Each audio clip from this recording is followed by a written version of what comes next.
ಗುರುಭ್ಯೋ ನಮಃ. ಎಲ್ಲ ಆತ್ಮೀಯ ವಿದ್ಯಾರ್ಥಿಗಳಿಗೆ ಸ್ವಾಗತ. ಈಗ ನಾವು ವಿದ್ಯಾರ್ಥಿಗಳ ಎಚ್ಚರ ಅನ್ನುವಂತಹ ಒಂದು ಪ್ರಶ್ನೆಗೆ ಪ್ರಮುಖವಾಗಿ ವಿದ್ಯಾಭ್ಯಾಸದ ಅವಧಿಯಲ್ಲಿ ಯಾಕೆ ಈ ಒಂದು ಪ್ರಶ್ನೆ ಬರುತ್ತೆ, ಈ ಪ್ರಶ್ನೆಗೆ ಉತ್ತರ ಏನು ಅನ್ನುವಂತಹ ಒಂದು ವಿಚಾರವನ್ನು ಈಗ ನಾವು ಕೂಲಂಕುಷವಾಗಿ ಜ್ಯೋತಿಷ್ಯ ರೀತ್ಯ ಅಂದರೆ ವೈಜ್ಞಾನಿಕವಾಗಿ ಗ್ರಹಗಳ ಒಂದು ಚಲನೆಯ ರೀತ್ಯ ಯಾಕೆ ವಿದ್ಯಾಭ್ಯಾಸದಲ್ಲಿ ಎಚ್ಚರವನ್ನು ವಹಿಸಬೇಕು ಅನ್ನುವಂತಹದ್ದನ್ನು ನಾವಿಲ್ಲಿ ತಿಳ್ಕೊತಾ ಇದ್ದೀವಿ. ಮುಖ್ಯವಾಗಿ ಪ್ರತಿಯೊಬ್ಬರ ಜಾತಕದಲ್ಲಿಯೂ ಸಹ ಒಂದು ಜಾತಕದಲ್ಲಿನ ಒಂದು ಗ್ರಹಗತಿಗಳು ಅಂತ ಹೇಳ್ತೀವಿ. ಅಂದರೆ ಅವರ ಜನ್ಮ ಕುಂಡಲಿಯಲ್ಲಿ ಸಂಚಾರ ಮಾಡುವಂತಹ ಒಂದು ಗ್ರಹಗಳ ಒಂದು ಸ್ಥಿತಿಯನ್ನು ಅನುಸರಿಸಿ ಅವರೊಂದು ವಿದ್ಯಾಭ್ಯಾಸ ನಿರ್ಣಯವನ್ನು ಮಾಡಲಾಗುತ್ತೆ. ಆ ಜಾತಕದಲ್ಲಿ ಯಾವ ಗ್ರಹಗತಿಗಳು ಸಂಚಾರ ಮಾಡ್ತಾ ಇರ್ತೀಯೋ ಆ ಒಂದು ಸ್ಥಿತಿಯಲ್ಲಿ ಅವರ ಒಂದು ವಿದ್ಯಾಭ್ಯಾಸ ಮುಂದುವರಿಯುತ್ತೆ. ತಂದೆ ತಾಯಿ ಆಸೆ ಪಟ್ಟಂಗೆ ಆ ವಿದ್ಯಾರ್ಥಿಗಳು ಅಂದ್ಕೊಂಡಂಗೆಲ್ಲ ವಿದ್ಯಾಭ್ಯಾಸ ಪಡೆಯಕ್ಕಾಗಲ್ಲ. ಯಾಕೆ ಅಂತಂದ್ರೆ ಅವರ ಒಂದು ಜಾತಕದಲ್ಲಿ ವಿದ್ಯಾಭ್ಯಾಸ ಸ್ಥಾನ ಅಂದರೆ ಲಗ್ನದಿಂದ ಜನ್ಮ ಲಗ್ನದಿಂದ ಪಂಚಮ ಸ್ಥಾನ ಯಾವ ಮನೆ ಬರುತ್ತೆ, ಆ ಪಂಚಮ ಸ್ಥಾನ ಯಾವ ರಾಶಿ, ಆ ರಾಶಿಗೆ ಅಧಿಪತಿ ಗ್ರಹ ಯಾರು, ಆ ಒಂದು ರಾಶಿಯಲ್ಲಿ ಯಾವ ಗ್ರಹಗಳು ಸಂಚಾರ ಮಾಡ್ತಾ ಇದೆ, ಯಾವ ಗ್ರಹಗಳಿದ್ರೆ ಯಾವ ವಿದ್ಯಾಭ್ಯಾಸದ ಒಂದು ಸಬ್ಜೆಕ್ಟ್ ತಗೊಳ್ಳುವಂತಹ ಒಂದು ವಿಷಯ ಪ್ರಮುಖವಾಗಿ ಅವರಿಗೆ ಬರುತ್ತೆ ಅನ್ನುವಂತಹದನ್ನು ತಿಳ್ಕೋಬೇಕಾಗಿರುತ್ತೆ. ಯಾಕೆಂದರೆ ಯಾವುದೋ ಒಂದು ಮೌಢ್ಯವಾಗಿ ಓದಬೇಕು, ಜಾಬ್ಗೋಸ್ಕರ ಓದಬೇಕು, ದುಡಿಯೋದಕ್ಕೋಸ್ಕರ ಒಂದು ಸ್ಟಡಿನ ಮಾಡಬೇಕು ಅನ್ನುವಂಥ ಕಾನ್ಸಂಟ್ರೇಷನ್ ಇಟ್ಕೊಂಡ್ರೆ ಓದಕ್ಕಾಗಲ್ಲ. ಯಾಕೆಂದರೆ ಬಹಳಷ್ಟು ಜನ ತಂದೆ ತಾಯಿರು ಮಕ್ಕಳನ್ನ ಒಳ್ಳೆ ರ್ಯಾಂಕ್ ಬರಬೇಕು, ಸೊ ನಂಬರ್ 1 ಆಗಿ ಓದಬೇಕು ಅಂತಲೇ ಹೇಳಿ ಪ್ರೋತ್ಸಾಹ ಮಾಡ್ತಾ ಇರ್ತಾರೆ, ಪ್ರೆಷರ್ ಕೊಡ್ತಾ ಇರ್ತಾರೆ, ಎಕ್ಸ್ಟ್ರಾ ಕೋಚಿಂಗ್ ಕೊಡ್ತಾ ಇರ್ತಾರೆ, ಟ್ಯೂಷನ್ಸ್ ಕಳಿಸ್ತಾ ಇರ್ತಾರೆ. ಅವರ ಮಕ್ಕಳ ಮೇಲೆ ಒಂದು ಇನ್ವೆಸ್ಟ್ಮೆಂಟ್ ಮಾಡಿಬಿಟ್ಟಿರ್ತಾರೆ. ಯಾಕೆಂತಂದರೆ ಪ್ರೈವೇಟ್ ಸ್ಕೂಲ್ಗಳಲ್ಲಿ ಒಳ್ಳೊಳ್ಳೆ ಕಾಂಪಿಟೇಷನ್ ಸ್ಕೂಲ್ಗಳಲ್ಲಿ ತುಂಬ ಚೆನ್ನಾಗಿ ಹೇಳ್ಕೊಡ್ತಾರೆ, ತುಂಬ ಒಳ್ಳೆ ಕಾಂಪಿಟೇಷನ್ ಆಗಿ ಓದಿಸ್ತಾರೆ, ಒಳ್ಳೆ ರ್ಯಾಂಕ್ ಬರ್ತಾರೆ. ಎಷ್ಟು ಜನ ರ್ಯಾಂಕ್ ಬರೋಕ್ಕಾಗತ್ತೆ? ಸುಮಾರು 50-60 ಜನ ಒಂದು ಕ್ಲಾಸಲ್ಲಿ ಇದ್ದಾರೆ ಅಂದರೆ ಅಷ್ಟು ಜನ ರ್ಯಾಂಕ್ ಬರೋಕ್ಕಾಗತ್ತೆ? ಆಗಲ್ಲ. ಫಸ್ಟ್ ಬರಬೇಕಾದ್ರೆ 1, 2, 3 ಈ ಥರ ಸ್ಟೆಪ್ ಇರುತ್ತೆ. ಆ ಒಂದು ರೀತಿಯಲ್ಲಿ ಅದನ್ನು ಅರಿಯದೇ ಪ್ರತಿಯೊಬ್ಬರು ಕೂಡ ಮಕ್ಕಳನ್ನ ಒಂದು ಮಿಷನ್ ಥರ ಬಳಸ್ತಾ ಇರ್ತಾರೆ ಮನೆಯಲ್ಲಿ. ಯಾಕೆಂದರೆ ಅವರ ಹಾಗೆ ಸಮಯ ಕೊಡಲ್ಲ. ಆಟ, ಒಂದು ಪಾಠ, ಯಾವುದೋ ಒಂದು ಎಂಜಾಯ್ಮೆಂಟ್ ಮಾಡುವಂತಹ ಒಂದು ಎಂಟರ್ಟೈನ್ಮೆಂಟ್, ಒಂದು ವಿಚಾರನ ತಿಳಿಸುವಂಥದ್ದಾಗಲಿ ಆ ಥರ ಒಂದು ವಿಚಾರನ ಅವರಿಗೆ ಓದುವ ಸಮಯದಲ್ಲಿ ಗ್ರಹಿಸೋದಕ್ಕೆ ಅವಕಾಶನೇ ಕೊಡೋದಿಲ್ಲ. ಆ ರೀತಿ ಮಕ್ಕಳ ಮೇಲೆ ಯಾವಾಗಲೂ ಓದೋದೇ ಪ್ರೆಷರ್ ಮಾಡಿಬಿಟ್ಟಿರ್ತಾರೆ. ಹಾಗಾಗಿ ಇದು ಒಳ್ಳೆಯದಲ್ಲ. ಮುಖ್ಯವಾಗಿ ಅವರ ಜಾತಕದಲ್ಲಿನ ಒಂದು ಸ್ಥಾನನ ಗ್ರಹಿಸಬೇಕಾಗಿರುತ್ತೆ. ವಿದ್ಯಾಭ್ಯಾಸ ಸ್ಥಾನದಲ್ಲಿರ್ತಕ್ಕಂಥ ಗ್ರಹಗಳ ಪ್ರಕಾರ ಅವರ ಒಂದು ವಿದ್ಯಾಭ್ಯಾಸ ಹೋಗುತ್ತೆ. ಅದರ ಪ್ರಕಾರನೇ ಅವರ ವೃತ್ತಿಯೋಗಕ್ಕೆ ಅನುಕೂಲ ಇದೆಯಾ ಇಲ್ಲ ಅಂತೂ ಸಹ ನೋಡ್ಬೋದಾಗಿರುತ್ತೆ. ಜೊತೆಗೆ ಯಾವ ಗ್ರಹ ಸಂಚಾರ ಮಾಡ್ತಾ ಇದೆ ಅಂತ ನೋಡಿದಾಗ ನೋಡಿ, ಈಗ ಮುಖ್ಯವಾಗಿ ಮೇಷ ಲಗ್ನದವರಿಗೆ ಎಜುಕೇಶನ್ ಸ್ಥಾನ ಒಂದು ಪಂಚಮ ಸ್ಥಾನ ಆಗಿರುತ್ತೆ. ಈ ಒಂದು ಪಂಚಮ ಸ್ಥಾನ ಒಂದು ಸಿಂಹರಾಶಿಗೆ ಅಧಿಪತಿ ಸೂರ್ಯ ಆಗಿರ್ತಾನೆ.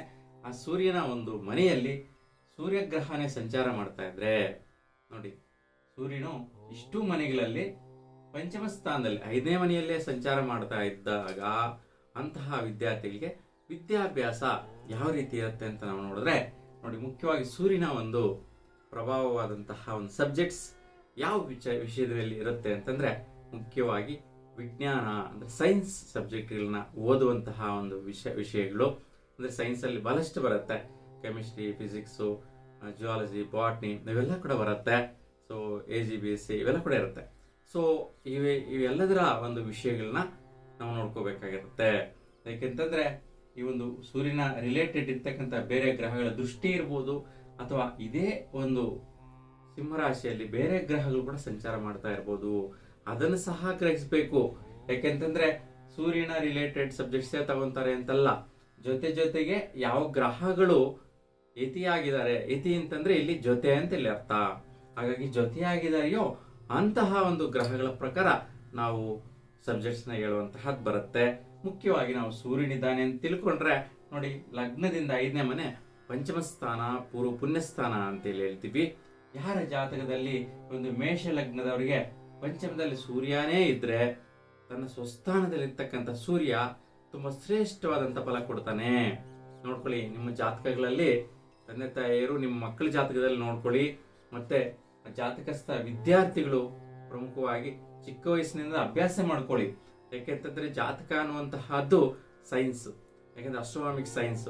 ಹಾಗಾಗಿ ವೈಜ್ಞಾನಿಕವಾಗಿ ವಿಶ್ಲೇಷಣೆ ಕೊಡುವಂತಹ ಒಂದು ಜ್ಞಾನನೇ ಜ್ಯೋತಿಷ್ಯ, ಹಾಗೆ ಜ್ಯೋತಿರ್ವಿಜ್ಞಾನ ಅಂತೇಳಿ ಹೇಳ್ತೀವಿ. ಹಾಗಾಗಿ ಈ ಒಂದು ಜ್ಯೋತಿರ್ವಿಜ್ಞಾನದ ಪ್ರಕಾರ ಪೂರ್ವ ಪುಣ್ಯಸ್ಥಾನ ಅಂತೇಳಿ ಹೇಳ್ತೀವಿ. ಜ್ಯೋತಿಷ್ಯದ ಪದ ಇದು, ಪೂರ್ವ ಪುಣ್ಯಸ್ಥಾನ ಅಂತೇಳಿ ಹೇಳ್ತೀವಿ. ಅಂದ್ರೆ ಹಿಂದಿನ ಜನ್ಮದಲ್ಲಿ ನೀವು ಪುಣ್ಯವನ್ನ ಪಡೆಯತಕ್ಕಂತಹ ವ್ಯಾಸಂಗನ ಪಡಿತೀರಾ ಅಂತ. ಯಾಕೆಂತಂದ್ರೆ ಸೂರ್ಯ ಅಲ್ಲಿದ್ದಾನೆ ಅಂತಂದ್ರೆ ಇಡೀ ಗ್ರಹಗಳಿಗೆ ಸೋಲಾರ್ ಸಿಸ್ಟಮ್ ಅಲ್ಲಿ ಒಂದು ಸೌರಮಂಡಲದಲ್ಲಿ ಪ್ರಕಾಶವನ್ನು ಕೊಡುವಂತಹದ್ದು, ಬೆಳಕು ಚೆಲ್ಲುವಂತಹದ್ದು, ಮತ್ತೆ ಜೀವರಾಶಿಗಳಿಗೆ ಜೀವ ತುಂಬುವುದಕ್ಕೆ ಪ್ರಮುಖವಾದ ಶಾಖ ಬೆಳಕು ಕೊಡುವಂತಹ ಶಕ್ತಿ ಹೊಂದಿರತಕ್ಕಂತಹ ಸೂರ್ಯ ಪಂಚಮದಲ್ಲಿದ್ದಾನೆ ಅಂತಂದ್ರೆ ನೋಡಿ, ಈ ಒಂದು ಜಾತಕಸ್ಥರಿಗೆ ಲಗ್ನದಿಂದ ಪಂಚಮದಲ್ಲಿರ್ತಕ್ಕಂಥ ಸೂರ್ಯನಿಂದ ಒಳ್ಳೆಯ ಒಂದು ವ್ಯಾಸಂಗ ಸಿಗ್ಬಿಡತ್ತೆ. ನೋಡ್ಕೊಳ್ಳಿ ನಿಮ್ ಜಾತಕನ. ಯಾಕೆಂತಂದ್ರೆ ಈ ವಿಚಾರನ ಗ್ರಹಿಸ್ಕೋಬೇಕು. ಈ ರೀತಿ ಮೇಷ ಲಗ್ನದವ್ರಿಗೆ ಎಲ್ರಿಗೂ ಇರಲ್ಲ ಆ ರೀತಿ. ಪಂಚಮ ಸ್ಥಾನದಲ್ಲಿ ಸೂರ್ಯ ಅಲ್ಲಿದ್ದಾನೆ ಅಂತಂದ್ರೆ ನಿಮ್ ಜಾತಕ ತೆಗೆದು ನೋಡ್ಕೋಬೇಕು ನೀವು. ಅವ್ರಿಗೆ ಮಾತ್ರ ಈ ಒಂದು ವಿಚಾರಗಳು ತುಂಬಾನೇ ಅಪ್ಲೈ ಆಗತ್ತೆ. ಸೊ ಹಾಗಾಗಿ ಸೌರಮಂಡಲದ ವಿಚಾರದಲ್ಲಿ ಅಧ್ಯಯನ ಮಾಡುವಂತಹದ್ದು ಬರುತ್ತೆ. ವಿಜ್ಞಾನ ಅಂದ್ರೆ ಸೈನ್ಸ್ ಪ್ರಕಾರ ಸೈಂಟಿಸ್ಟ್ ಆಗುವಂತಹ ಯೋಗ ಬರುತ್ತೆ ಮುಖ್ಯವಾಗಿ. ಆಮೇಲೆ ಸರ್ಕಾರಿ ವೃತ್ತಿ ನಿರತ ಕ್ಲರ್ಕಲ್ ಜಾಬ್ಸ್ನ ಓದುವಂತಹದ್ದು, ಮತ್ತೆ ಗೌರ್ಮೆಂಟ್ ರಿಲೇಟೆಡ್ ಎಕ್ಸಾಮ್ಸ್ ಬರೆಯುವಂತಹ ಕೋರ್ಸ್ಗಳನ್ನ ತಗೊಳ್ಳುವಂಥದ್ದು, ಅಂದ್ರೆ ಜಾಬ್ ಓರಿಯೆಂಟೆಡ್ ಕೋರ್ಸ್ ಅಂದ್ರೆ JOC ಸ್ಟಡೀಸ್ನ ಮಾಡುವಂತಹ ಒಂದು ವಿಚಾರ ಪ್ರಮುಖವಾಗಿ ಬರುತ್ತೆ.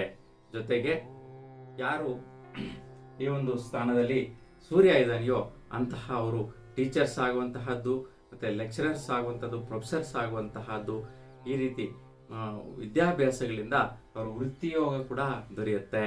ಮತ್ತೆ ಸರ್ಕಾರಿ ವೃತ್ತಿಯೋಗಕ್ಕೆ ಹೋಗುವಂತಹ ಒಂದು ವಿಶೇಷವಾದ ಸವಲತ್ತು ಸಿಕ್ಕತ್ತೆ.